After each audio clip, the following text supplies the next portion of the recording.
rolling. You look amazing. I'm going to come and do the intro.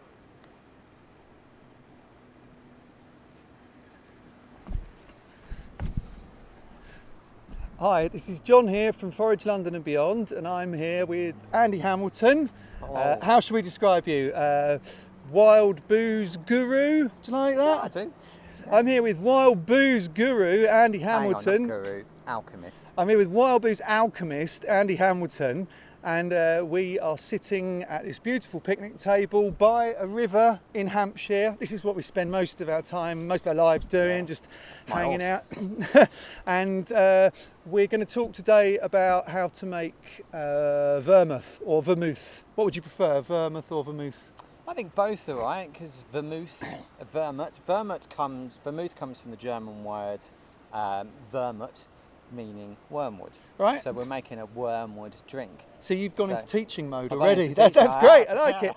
Andy Hamilton's going to be in teaching mode, and I'm going to be in kind of interviewee, asking questiony kind of mode. Anyway, what I've been doing in preparation for this is accumulating lots and lots of tinctures. So I've been picking various wild plants, various blossoms, roots, fruits, all sorts of things, and I've been putting them in a neutral alcohol. In my case, generally, that's vodka, because it's cheap and it's quite clean. So here I've got some agrimony flower tops that have got a bit of an apricot taste that have been sitting in vodka for a while. That's an interesting looking one, John. Oxeye daisy. Oxeye daisy flowers, so they've got a kind of slightly artificial sweetness, sort of bubblegum flavour. Fennel. Fennel, hogweed, a member of the carrot family, and so on and so on and so forth. So I think the best thing is... So some of these almost look like, well, that almost looks like an undersea, you know, that looks like a kelp or something like that. I know it's yarrow, but just the way that it's spreading out inside that liquor is so what you should do ideally with a lot of these is you should remove the plant matter from the alcohol, and in some of them I've done that, and in some of them I've been a bit sloppy and they're still sitting in there. So I think the best thing is, do you want to talk us through the kind of base process of making it, and then we'll get on and make some? I think the easiest way is to talk through it while I'm doing it. Okay, cool. Let's have a go. Let's just make a little one. Right, Let's okay. make the littlest one possible. So we've got a nice wine. You know, it doesn't really have to be a nice wine either, John. This is, you can get like a £5. It's got to be slightly bland. You don't want the flavour of the wine to really come through, because what you're doing is you're adding flavour to the wine. So you want something generally quite dry, so a dry white wine. I'd say go for the cheapest one that doesn't taste like skank. Okay, that's good. That's good. You know, I think we all know what that skank tastes like. Some of the wines that you get in those big jugs or cardboard boxes, stay clear of those. They're always pretty bad. So I just put 300 ml, or what's that for our American viewers, is 10 fluid ounces in there. Do you think we have American viewers? We might have a couple. Okay, cool. I know someone from Idaho that will be watching. Hello, Frank from Idaho. All right, you need vermouth. So this is dried vermouth. You get slightly different flavour. Have a go at this, John. You get slightly different flavour. Dip your finger in. This is fresh vermouth in this one. Wormwood in this one. And dried in that one. That's dried wormwood. That's got... So that's intensely got bitter. a lot of bitterness to it, hasn't it? Whereas the fresh stuff. And that's really sweet and quite fruity. So there's a difference. And also there's quite bitter. So it's bitter, but you're right, there's a sweetness that comes through, as this is just someone that, it feels like your mouth is being pulled to your bum hole. Do you know what I mean? Like, whoa! So we're blending neutral things, bitter things, sweet things, aromatic things, and coming up with unusual flavour combinations that vaguely are going to be like vermouth. That's right. Basically, with a drink like vermouth, it's the same with a drink like gin. What you want is a kind of flavour journey to be going on. So some of the more floral flavours will be at the beginning, and you can get that from just from the smell of it, and then when you first sip, you get that flavour, and then it goes in, and the bitterness sort of pulls all of those flavours. So exactly what it's doing, inside, as I described, your mouth being pulled to your bum hole. That's exactly what's going on through your mouth, through those flavour sensations. So you're getting the floral coming right through to the bitterness, with hopefully a nice journey in between of some of the other flavours. So yeah, that's a kind of So into our wine is going dried wormwood. So is wormwood a must-have ingredient? Is it not a vermouth if it doesn't even contain wormwood? It's still, you still can make a pretty decent drink, and you could still call it an amaro, which is Italian for bitter. So you can have an amaro or how did we say this earlier, John? You have to say it in American. Aromatized wine. Yeah. So you want, if you're adding aroma, you're adding flavour to a wine. So you can have an aromatic wine. When he says earlier that this hasn't been rehearsed, we've just spent an hour driving around Southampton looking for a battery for Andy's camera, which he unfortunately forgot. So we've wasted a lot of time here on poor continuity and not actually rehearsed any of this shit. Sorry. They didn't need to know that. You can edit it. But there needs to be a bit of sweetness too, and I quite like having sweetness that comes from the wild rather from sugar. We do need to have some caramel to it, I think, but not necessarily much. We can use sugar syrup instead, but I'm going to healthy bit of fennel. So this is my fennel tincture. So can I try that? Fennel just adds a natural sweetness. I've got to drive at some point later, so I've just got to... That's great. Oh, that oxide daisy. So that really tastes amazing and fennelly. Got a lovely strong aniseed flavour to it. So one thing that I would say about leaving your botanicals in for too long, ideally you want things that are really delicate flavours.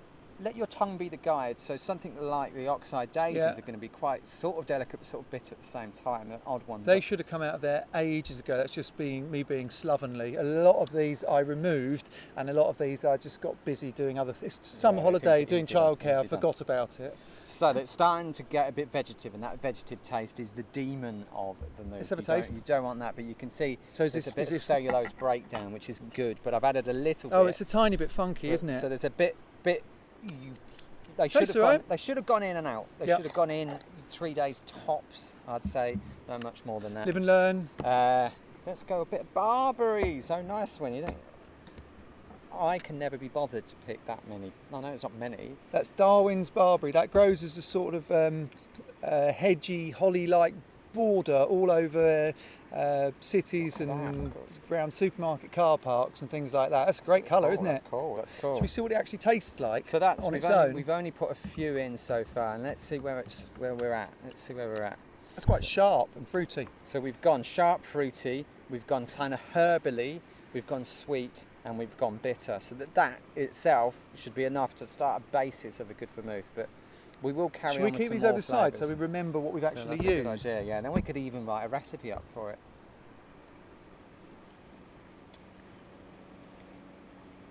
Okay, it's getting there. We definitely need some more sweetness going to that. So, caramel. Now, caramel you can make. That's quite nice. It's nice, but I think it still needs something. It still needs something else. You could get away with that. I mean, you could get away with that at dinner parties. No, make me own vermouth. Here, I don't really want to get away with it. I want it to be great. Oh, exactly. So let's add. You notice that I'm being a bit gung-ho about the measurements now. You do. The first recipe I used suggested that you need 200 ml. What's that in American? Let's have a look on the side up here. 200 ml, sort of 6-7 ounces of caramel to 1 bottle of wine, but I found that too sweet. And I've been using caramel syrups like coconut syrup and agave and normal caramel, much less than that, and just allowing my palate to tell me how much it needs.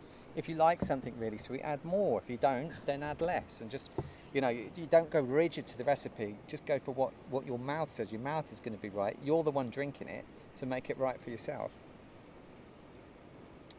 See, already that starts. Although that didn't apply to the wines that my dad made in the 70s, which were all utterly revolting, and we'd all have to sit around while he kind of went, it's this and it's that, and they all tasted vile, absolutely vile. They would have all tasted vile because they'd have used one type of yeast, and that wouldn't have been. But that's something. That's getting better. It's really interesting as well. It's got lots of different flavours going on. It's not going to be possible to have this conversation without sounding like a couple of massive wine ponces, is it? Yeah, exactly. It's actually not possible. Reindeer moss. No, I never used reindeer moss in a vermouth. So, can I just talk about these blossoms down here? and these fruits. So on the way here, I picked some. It's mid-August. It's not a great time for blossoms really, but I've got some white dead nettle, which has got some nice sweet flowers, and some Himalayan balsam. And I also intercepted 2 or 3 varieties of wild plums. So to the best of my knowledge, we could, were we doing a more traditional version of this, we could be heating our wine gently, couldn't we, and infusing fruits and infusing blossoms, but making sure we didn't boil the wine, so keeping it down to what, 65, 70? Yeah, thereabouts. I guess, yeah, something like that. So what's that in Fahrenheit, do you know? Don't know, I can't do these kind of, no. 112. No, I think you're slightly obsessed with like clearing up the American market. It's forage London and beyond, but it's not that far beyond. Well, you know, they're people too. It's nice that everyone gets to have a go, isn't it? I know they are. I wasn't having a go at the Yanks. But what we're going to do instead of doing a nice gentle infusion and heating things is we might do some rapid infusing by using this cream whipper, in which case we'll put some of our ingredients in there and we'll blast them with some nitrous oxide, which will bust open all the plant cells, all the fibres, and force alcohol into them, and then we'll use those as an ingredient. So I think, yeah, floral this definitely needs, so we do need some of that. It could do with something orangey, so something like citrus peel or hogweed seed. You got anything like that? I've got hogweed, I've got Alexander stems. So Alexander's a plant brought over by the Romans, grows all over Italy. I've got juniper in... Sorry, do go on. Grows on the south coast, hogweed seeds. I've got hogweed seeds. And I've got juniper stuck in vodka, which essentially is now gin anyway, isn't it? Yeah, that is so really, yeah. This can be quite strong and overpowering, so we'll just try it like that. And don't use giant hogweed seeds, but you can see that size. I mean, obviously in preparing these and gathering these and making these, there's an awful lot of base knowledge gone into knowing what these plants are. So we're not just suggesting that you can head out and start making alcoholic tinctures out of any plant matter that you find. You've really got to know what you were doing. I've got some lemon leaves as well that when I was in Gran Canaria. Well, let's try that. So I thought they might be interesting as well. I've got some Scots lovage from when I was up in Islay. So this is a trans-European Express vermouth. Yeah. This is vermouth that with ingredients from Scotland, the Inner Hebrides, down to the Gran Canaria, which is level with Morocco. Wow. So we've got Northern Hemisphere vermouth here. We've got air miles. We can have to cut that bit out. Well, you walked all of this though, didn't you? Surely. Yeah, no, it's on my walking tour to Gran Canaria. It's just like. So that orangey's definitely coming through, and you see that it's starting to taste more like a commercial one now. Starting to taste really complicated. I think you do need something, and let's see what's gone in so far. That. I tell you what else has started to taste. It's started to taste really aniseedy with the hogweed and the fennel, and maybe have we put anything else that's carroty in there? A bit of Alexander's. Yeah, starting to taste nice. I think it needs a bit more fruity, so I did give you this as a gift. This is Morello cherries from my front garden and some blackberries soaked in brandy, quite good brandy. But I'm going to be someone that gives a present and then takes it back again. This is looking nice, it's looking red. Can we hold it up for the camera to see? Because it's kind of like hiding back here, it's like we're making something secret. Do you remember that girl at school that used to sit there with her homework like that? It feels like that, doesn't it? We didn't go to school together though, did we? What is that? There was that girl. You had that girl in. Did you go to a boys' school? No, I didn't. What are you trying to say? Oh. How is it? Don't have to. I think it needs a little bit more sweet now. So it's now a really quite strange mixture of different drinks. It tastes a little bit like some sort of slightly bitter old-fashioned sweets now, and if we sweeten it up now, it's going to start to probably taste like a vermouth, isn't it? A little juniper would be nice. There's something woody, woody kind of fragrancy, piney. You can get a similar taste, I think, to some junipers as you can on some hops. You haven't got any pine or anything like that, have you? I don't think so. So we've got some syrups here as well. We've got some agave syrup, some coconut. I think let's keep this one syrup. pure. Let's keep this one pure as it's meant, like with just caramel syrup. And then I feel like feeding you. Okay. Oh, that's good. That's really suddenly starting to taste You have to like you like have a to know vermouth. when to stop as well, I think. No. Do you think we should carry on? I Yeah. think we're here. Let's recap. We could do with some floralness, so I think let's shove it into the nitrous oxide. Give it a zap with. How's that sound right next to the microphone? Is that That's going to sound great. my old retoucher, Dave? When I used to be a photographer, You used to get we would. touched by Dave. No, he's a retoucher. He used to work on Photoshop, and we'd be working on an image, and he'd get to the point, normally after he'd had about 4 cans of Stella and smoked 20 Royals Reds, and it was 2 in the morning, and I would say, could we just do this, could we just do that? And he would say, it's not getting any better, it's just getting different. Which basically meant it's time to stop. Yeah. And I think that's probably with this. There's going to be a point at which it doesn't matter if it gets any more and more complex. It's either going to taste nice or it's not. Yeah. I like what we've created so far. You want everything to be in balance. You don't want anything to overpower. So if you notice that some of the things I was doing this with, some of the things I was filling the spoon with and putting it in. Yeah. And so you kind of, after a while, you get an idea of which flavours are stronger. So something like hogweed seed, that's pretty strong. So you only want to go for a little few dashes of that. Whereas some of these floral flavours are not so strong. So you need to put more of those in to get them to come through. So do you think after we've done this bit, I'd go and check the camera and make sure that it's filming, hope so, and then you can edit it together, and then we'll do another bit where you speed it up on the film and we go, and then we talk about what we've put in rather than repeating this. Should we do that? Yeah. Yeah, cool. Right. Okay. Into the cream whipper. So into the cream whipper. It's basically just a chamber into which you can then blast loads of pressure, and the pressure comes from these little nitrous oxide canisters. Very popular with bar people, aren't they, for cocktails? And I can't help but have a Freddie Mercury and David Bowie song going on in my head. Dun dun dun dun dun dun dun dun dun dun. Don't know that one. Pressure. Oh yeah, I do. Push it down on this. Push it down on this. Hold on, make sure you got the right ones, because there's some. Oh, okay. I've got it. Okay. Got it. All right. Okay. It's like having your mum with you, having John with you sometimes. No, I just didn't want. Sort of having that worry, that little bit of worry. It's nice though, in a nice way. Right, and just leave it. All right. So Don't we do like bar come... people always do like agitating? They're agitators, aren't they? They always have to They really are. juggle and yeah. What I needed to say then, actually, but that floral thing was slightly wrong. I sort of alerted myself as I was saying it. Apart from roses, some roses, if you put in rose petals in something, can be really, really, really strong. And so just, again, everything, I think, let your tongue be the guide. If it tastes strong in there, it's going to taste strong in there. So just allow that strongness of taste. So say you'd finished making this, and what you've done is you've created a masterpiece. Yeah. Say you've bothered to take notes mentally or actually. Yeah. Could you then go through a process of filtration or clarification? Could you end up doing things to then make this a kind of a purer, cleaner drink? Yeah, I mean, there's various different things you can do. You can get one of those stills that has that kind of round bit on it that you have a little Bunsen burner on, and you can extract flavours in many different ways. I can't remember what they're called, a sort of distiller, a kind of weird little still kind of thing. You can obviously take these out.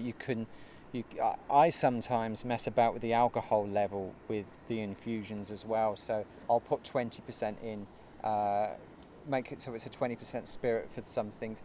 But that wasn't the question you asked. Your question you asked is post this, do you filter and things like that? And yes and no. I mean, because filtering does take something away from it. There are some flavours that you kind of that get lost with when you over filter. So if you're using it straight away, I wouldn't filter. If you tend to store it, Yeah.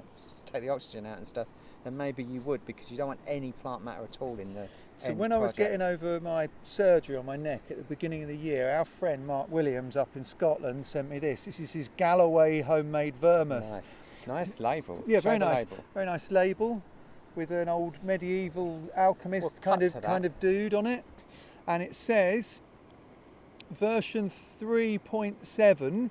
Right. Spring cut, 3 wormwoods, so 3 types of the base herb that we're using, 7 apiaceae, which means 7 members of the carrot family. So that's our fennel, our alexanders, it could be numerous other things. 4 fungi, Wow. scatter of blossoms, a few dozen sundries, sweetened with birch syrup and roses. Lovely.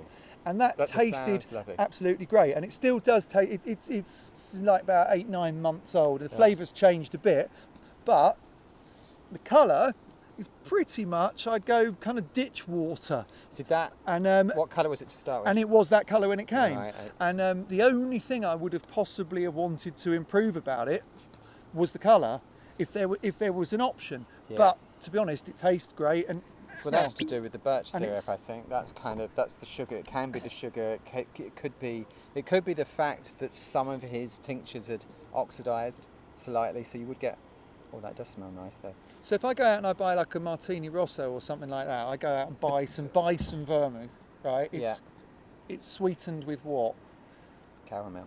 Right. But the thing that we're Good. not addressing, it is good, but the thing we're not addressing is that vermouth is not a stable product. It's not something that should last that long. It's something that you need to keep in the fridge that will last up to 2 weeks. Oh, right, okay, I see. It's not, so something like that. Yep. This is the trouble with, especially in the UK, about how we treat our vermouth. We stick it on the back shelf of a bar, and then you'll end up with this dusty vermouth that will come down, and it might be 3, 4, 5 months old or whatever. Or It's starting years to turn, old at or the even back of to- your mum and dad's drinks cabinet, yeah, isn't it? Exactly, and it's starting to break down, and it's Yep. not what it was. So we equate vermouth with this dusty, horrible, bitter drink that it doesn't shine like this. This is a completely different product than. So should we get this one out? But I think this is let's knock So this you're one going to out. purge it. You're going to. So let's do a bit in that.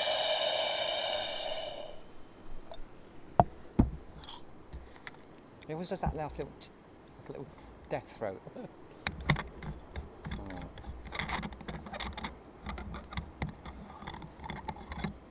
So we've got these lovely little bottles, haven't we? Let's put it in one of these.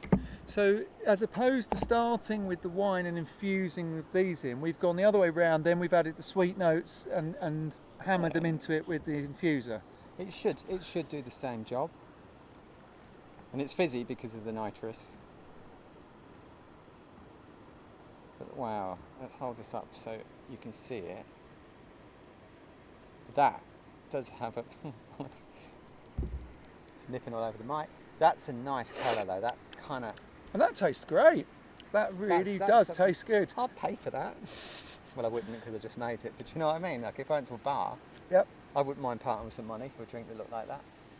Whereas you're right, and no offence to Mark, that one does look a little bit murky. I remember making a vermouth that looked like that, and I'd used brown sugar in it, and it was the brown sugar that caused that colour. So you do have to be careful. But I absolutely loved the drink that he But the made. flavour, and the flavour. absolutely amazing. And also, he sent that to me when I was at a pretty low ebb. So to get homemade That's very booze nice, yeah. coming through the post, good on you, Mark. That But looks the label looking, covers it as well. and the like, label's that's a good amazing, job. isn't it? But yeah, that is nice. Okay, shall we put a lid on it? That is vermouth number 1. Right, I'm going to go and check the camera.